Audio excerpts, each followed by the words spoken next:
Do you remember those cartoons which started, "Love is ... The two little fellas, or girl and boy. You know, love is not hogging the remote. Love is not asking how much her new dress cost. Love is a surprise gift for him. Hint. Love is when he tries his best to cook you a meal. Love is when cold feet are a cure for snoring. One of my favourites, love is being glad he watches football at home. And there's one that you says is, love is eating chocolate together. Now that's often how the world portrays love, isn't it? It's kind of the Hollywood style of love. And it's not bad, but there's much more to it. And often we can think about how we're being loving, and we think we're being really loving when, those who we love annoy us, be it in my family or be it in the church family, and I bear with them. I'm being really loving. And we think that's kind of enough. That's all we need to do. But being a disciple of Jesus will mean actually to have a much higher view of what it is to love and who to love. As we saw a couple of weeks ago, Jesus is teaching his disciples.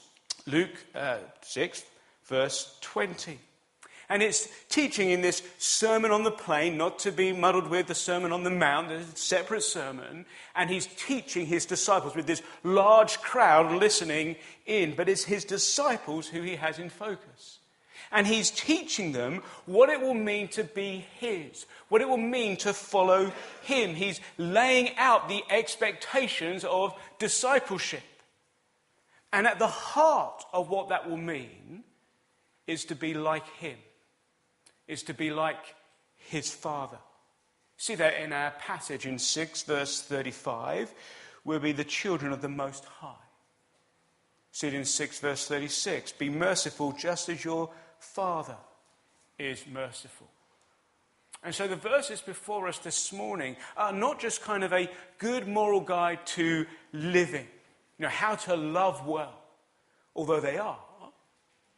They're also ultimately a description of how Jesus loves, how the Father loves, and how in turn we should love as those who are his disciples. And the first thing Jesus says is, love your enemies. Love your enemies. See it in verses 27. We're going to look at verses 27 to 31. And notice a command. It's not, if you so desire to. No, love your enemy. And although such a command has some similarities with the Old Testament commands, it's unparalleled in its emphatic tone. The Old Testament law commanded that one should love one's neighbour as oneself. But in Judaism, one's neighbour was someone with similar religious thinking, not one who was opposed and hostile. In other words, what we're seeing here is the new wineskins of chapter 5. It's all change. It's not just bolting something extra on, it's all change. You're to love your enemy. And although other ancient thought and religion may have had such a command, it was much more attached to the virtue of such a notion. In other words, it was a good idea. It was a nice way to live if you can kind of thing. But Jesus is unique in making it kind of the cornerstone of his ethic, as it were. It's not an option. It's not just a nice idea to strive for. It's to be part of who you are as a disciple of his, reflecting him. And so the motivation throughout these verses is not, I just want to love better so life goes well. It is, this is who you are as a disciple. As one who Christ has died for. As one who Christ has saved. As one who is united to him.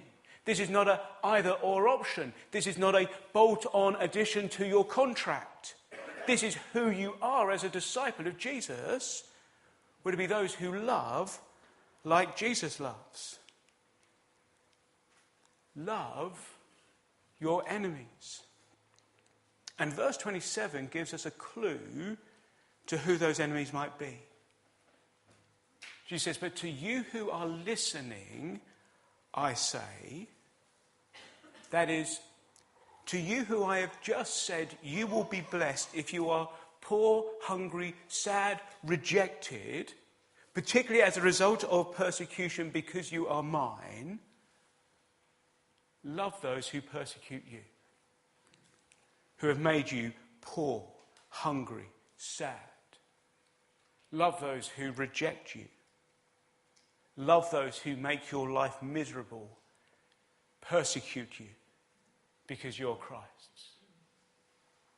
Now, of course, that does not mean if people hate us, dislike us, make our life miserable just because they don't like us with no regard to the fact that actually we're Jesus's, well, then it's okay, we can just carry on ignoring them and not be kind to them. No, love them as well. Love all who oppose you.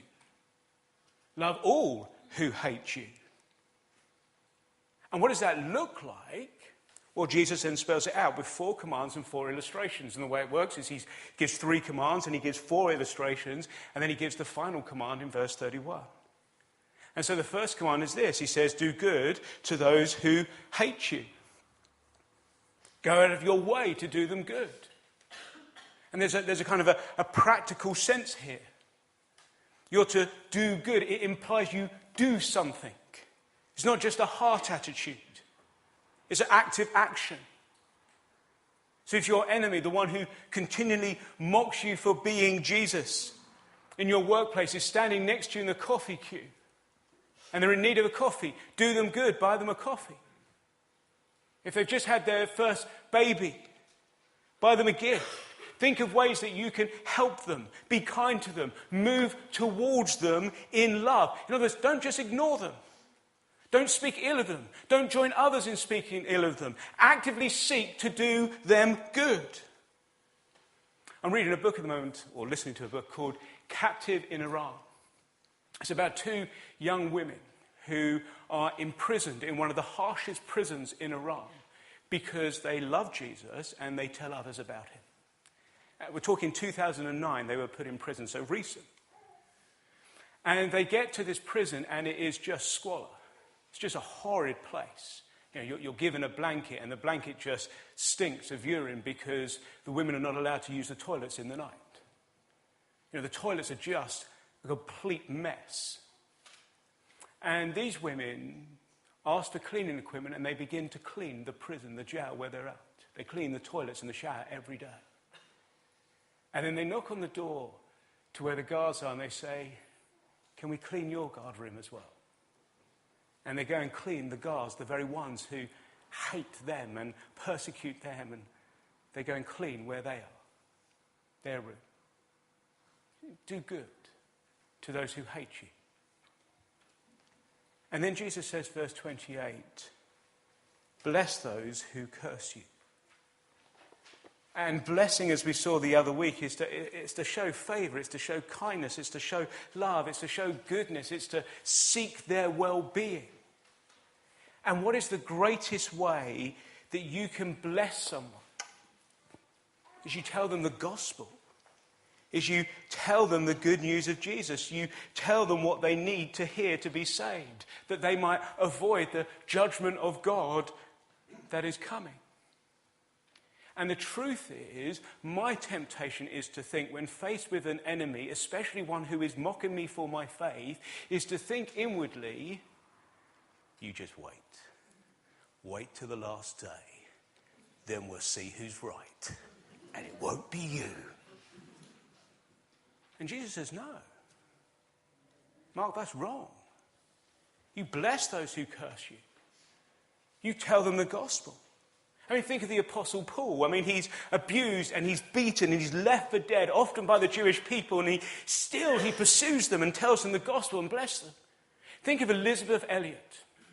You know the story of Elizabeth Elliot? Her husband, Jim Elliot, another gentleman called Nate Saint, and 2 others seek to fly to tell a tribe in a South American jungle about Jesus.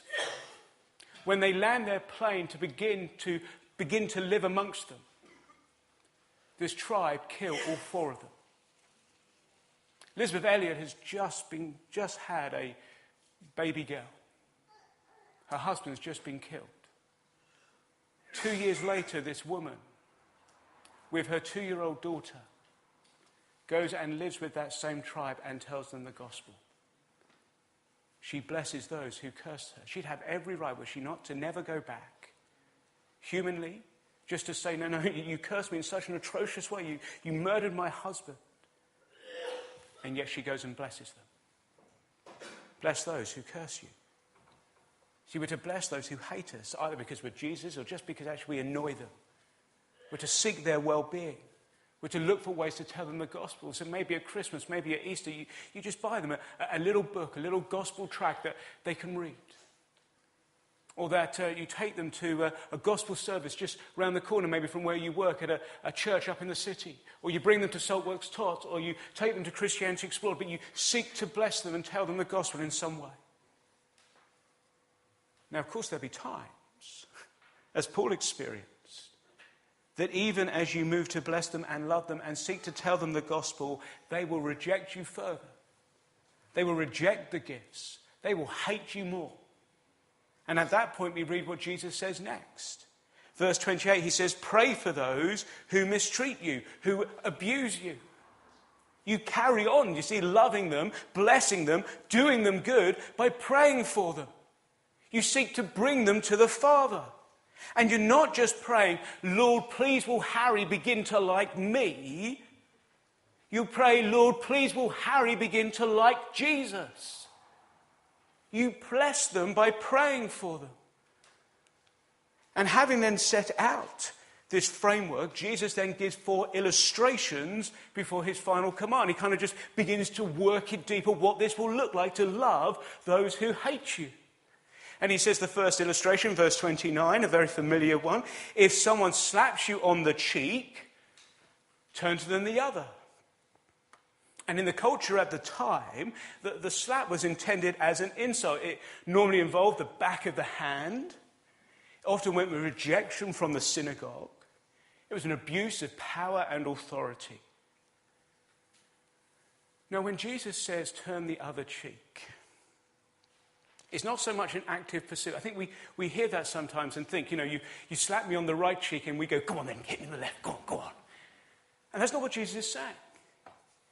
In the context of being persecuted, it means you continue to share the gospel. You continue to bless. You continue to love them, even at the risk of further persecution. Even at the risk of being slapped again. You don't give up, you see. You carry on loving. Now, for us at this time, it is unlikely that we'll literally be physically slapped. But we might get verbal slaps that hurt deeply. And to love those who do that is you keep seeking to minister to them, to share them the gospel, to love them, to bless them, to do them good. See, even with that risk of being verbally slapped again. It's easy, isn't it, for us? It's too easy for us just to give up on those who oppose us. A person in, whoever it is, in our workplace or at the school gate who just mocks us for being Christ. Or even that neighbour who just doesn't like us for whatever reason. And we think we'll just give up on them. I'll move on to someone else, forget them. And Jesus says, no, you keep loving them. You move towards them, even at the risk of being verbally slapped, verbally abused. You don't just wash our hands of them. You offer the other cheek. Now, it's worth just saying that Jesus is not envisaging here where someone is being abused. A wife is being physically abused by her husband, or a husband by a wife, or a child by a parent.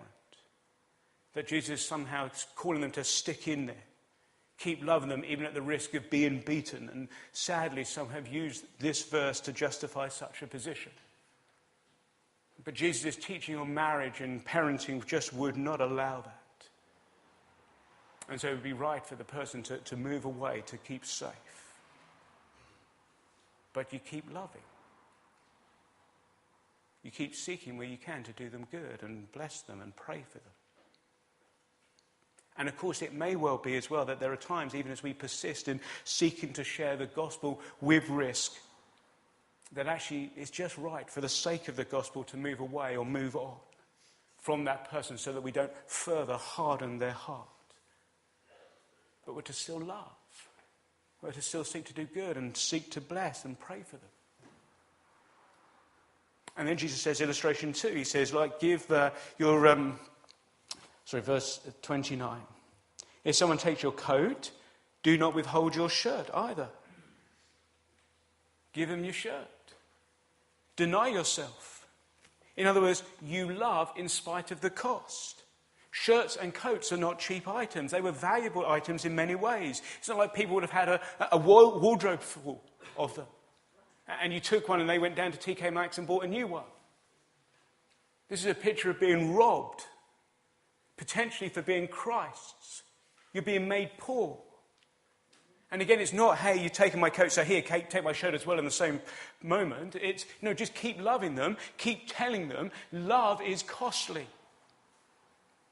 It's not just that you'll be physically abused or verbally abused. It will involve self-denial, actual material cost as well at times. So they've taken your coat. You keep going. You keep seeking to bless them and doing them good and telling the gospel. And if you do that, they may take your shirt as well, but that's okay. Loving enemies will be costly. It will involve your time and your energy. And it will feel at times like they are robbing you, literally. And Jesus says, you keep loving them. We think, oh, that will mean we're being treated like a doormat. Can't do that. Jesus says, no, it will feel like that at times. That is what it will mean to do good to those who hate you and bless those who curse you. You keep going even when it costs. And then the third illustration builds on this. He says, give to everyone who asks of you. Seek to meet the needs of whoever without prejudice. Doing good to those who hate you. If one who persecutes you falls on hard times and they ask you for help or for money, you give it to them. If your neighbour who's mocked you knocks on your door and he wants a cup of sugar, you give it to them. You love them. You don't seek revenge. You move towards them. Then he says the fourth illustration, you don't demand back. If they take something of yours, don't go your way to get it back. You just give it. It's more important to love the people than be concerned with the material things, even when it comes to your enemy. So the mocker in your workplace takes your nice Parker pen and makes out it's his. I think you go and ask for it back, and if he refuses, you don't demand, you let it go. Because you love people, not things. And of course, there are caveats to all these things that I've said. But it's interesting, Jesus doesn't do that, does he? He just says you love. And then Jesus gives the final command that kind of summarizes all that he says. It's often called the golden rule. Verse 31. Do to others as you would have them do to you. Treat them as you would want to be treated. Not how they treated you. Not conditional on their behaviour, not conditional on what they say or what they do, not conditional on how they live or their religious beliefs. No, you're to treat them, love them with the respect and sensitivity that one would wish from them. That's the benchmark. That's how you'll know if you're loving your enemies well. You'll be loving them how you would want to be loved. So that person who teases you relentlessly for following Jesus, ask yourself, how would you want to be loved? And you move towards them in love.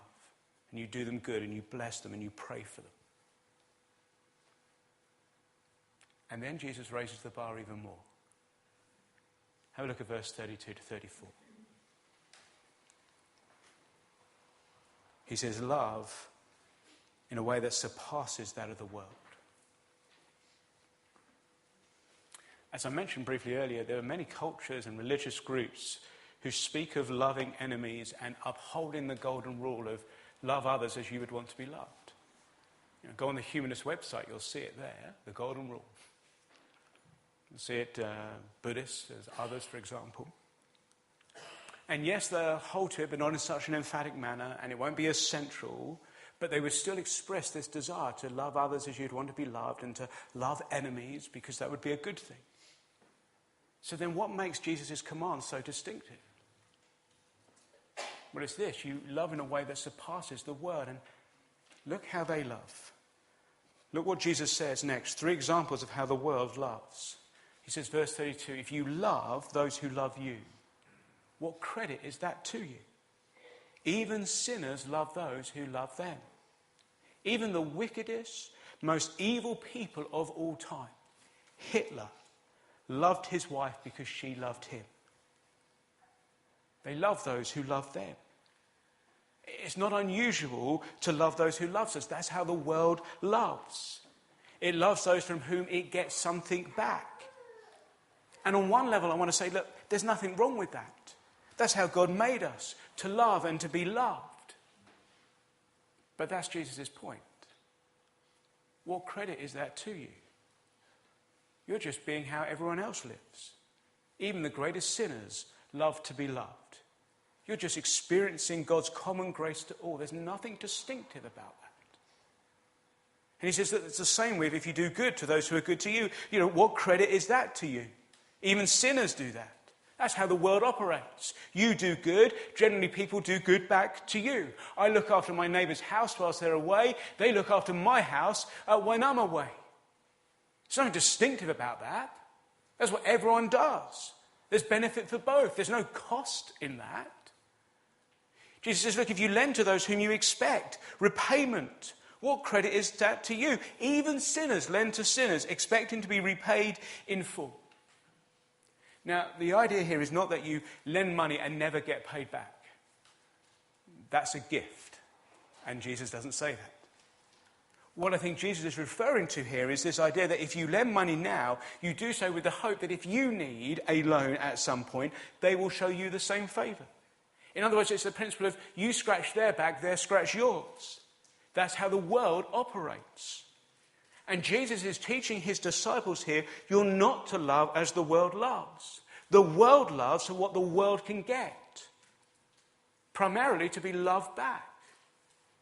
Even the Buddhists and the humanists, ultimately that's why they love. I love that way, so others will treat me that way, so that my life and my world is a better place for me to live in or for my children to live in. So actually I might even love my enemy in order to win them. I might do them good so they might do me good. I might seek to bless them so they might bless me. Ultimately, though, it's all about me. But when Jesus commands the golden rule in verse 31, and as a summary, a command of all that he has said about loving enemies, is not with the expectation that you will be loved back. No, your love is to surpass that of the world. It's to be so radically different. You love expecting nothing back. Yes, the standard of your love in some ways is to be the same. You love as you wish to be loved. But we might even argue there that actually as those who are Christ, our understanding of what it is to truly love someone is far greater than the world's understanding. And so even though we might use the same standard, it will be radically different. But that's not ultimately Jesus' point here. His point here is you love and love them as you love yourself, but not expecting love back. Not expecting anything back from them. You just love. You love those who are your enemies, who hate you, who persecute you, who've made you poor, who have rejected you and made you hungry. You love. In fact, you love like your Father loves. That's the distinctive, isn't it? Have a look at 35-36. Jesus says, love like your Father loves. See, 35-36 provide the motive. It provides the reason why we love this way, why we're to love in this manner. Verse 35, he says, love your enemies, do good to them, lend to them without expecting to get anything back. It's kind of a neat little summary of all that Jesus has said in verses 27-34. And then look what he says. If you love this way, then your reward will be great. And the reward is not that you'll be saved or you'll gain eternal life, because Jesus is speaking to those who are his disciples, who are saved or will be saved in effect. No, the reward seems to be tied to the Father's favour and the Father's pleasure. See a similar thing in 1 Corinthians 4:5, where Paul speaks of a time when each will receive their praise from God. It's that idea. It's this picture of pleasure and affirmation and praise that comes from the Father. Because look how the reward is tied to what Jesus says next. Your reward will be great, and you will be children of the Most High. And note that little phrase, children of the Most High. There is only one other who has been called a child of the Most High in Luke. Just flip back to chapter 1 and verse 32. Where the angel Gabriel is revealing to Mary that she will be with child. And Gabriel says of this child, he will be great, and he will be called the Son of the Most High. And Jesus says, if we love as Christ commands us to, we will be identified with him as children of God, as a child of the Most High, experiencing his praise and pleasure and favour. And Jesus says that will be the case because, back to Luke 6, we'll be reflecting the Father's character. That's how he loves. And as we do that, we're seen, therefore, to be his children. See, he is kind to the ungrateful and wicked. He loves those who are his enemies. See, then Jesus says, verse 36, be merciful just as your Father is merciful. To be merciful to someone is to not give what is deserved. My enemy does not deserve my love. My enemy does not deserve for me to do good to them, or bless them, or pray for them, or love them as I love myself. Now, as I love them, I'm showing mercy to them. I'm reflecting my Father, who is kind to the ungrateful and the wicked, and he's merciful. And of course, standing this side of the cross, you can't help but think of the cross at this point, can you? Where the Father's love is so clearly seen to the wicked and the ungrateful. And friends, we were the wicked, and we were the ungrateful. And Jesus on the cross loved his enemies. He died for them. That's what Paul says in Romans 5 and 6 to 8. He says, doesn't he, Christ died for the ungodly. Very rarely will anyone die for a righteous person, though for a good person someone might possibly dare to die. That's how the world loves. But then he goes on, but God demonstrates his own love for us in this: while we were still sinners, Christ died for us. While we were still sinners, while we were still wicked and evil and rebellious and rejected him. And so often we kind of think of ourselves, don't we? Oh, Mark, you're so lovable. Of course God's going to love you. Look at you, Mark. You're lovable. You're fun. You're kind. This is how I think of myself. Patient. And God surely going to love you. You're lovable. And the Bible says, no, Mark, you're not lovable. You hated Christ. You rejected Christ. You were his enemy. You were wicked. And still, Christ died for you. He loved you. And then you begin to work through from verse 27. And you see just how clearly this shows and reflects Christ. He did good for those who hated him. I mean, not only at the cross as he bore our punishment for our rejection and rebellion of God, our Creator, but he did it throughout his ministry. He healed the sick and he fed the hungry, many of whom would reject him and hate him. And yet we find it hard to buy a coffee for the person who mocks us. He blessed those who cursed him, those who thought little of him as they abused him and threw insults at him as he was nailed to a cross. And still he blessed them.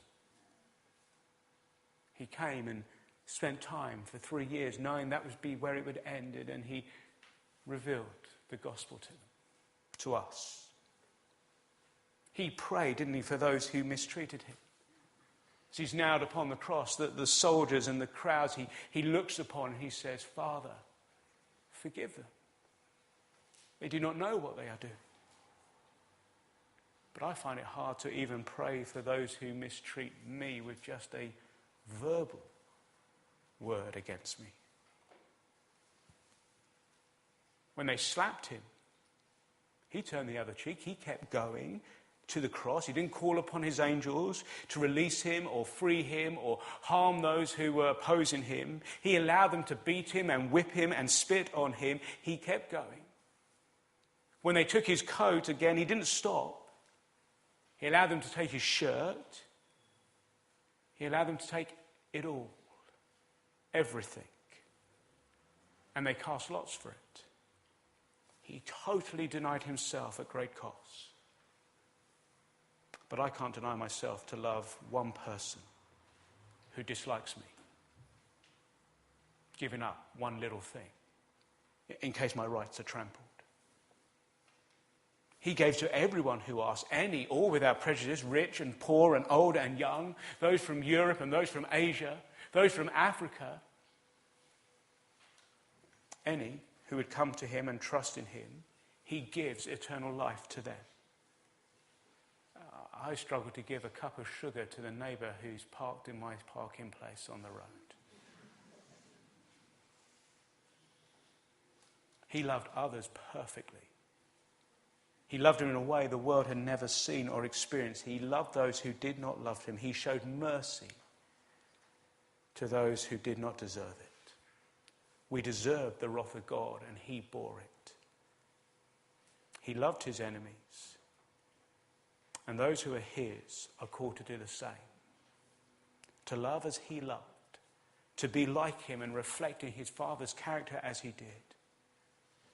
Jesus calls us to reflect him as we're persecuted. How will you love? Like the world or like Christ? How will you love that person who just does not like you? Like the world or like Christ? Will you love your enemies? Will you do good to them and bless them and pray for them and love them as you would want to be loved, and doing it all for the praise of the Father? To be called children of the Son, children of the Most High. Take a moment right now to pray for your enemy. To pray for that person who you just find difficult. And to ask the Lord to help you love them. It might be because they're persecuting you and mocking you and teasing you. It might be that they just don't like you. But ask the Lord, how will you love them? How will you do good to them this week? How will you seek to bless them? How will you pray for them from this day on? How will you seek to share the gospel with them?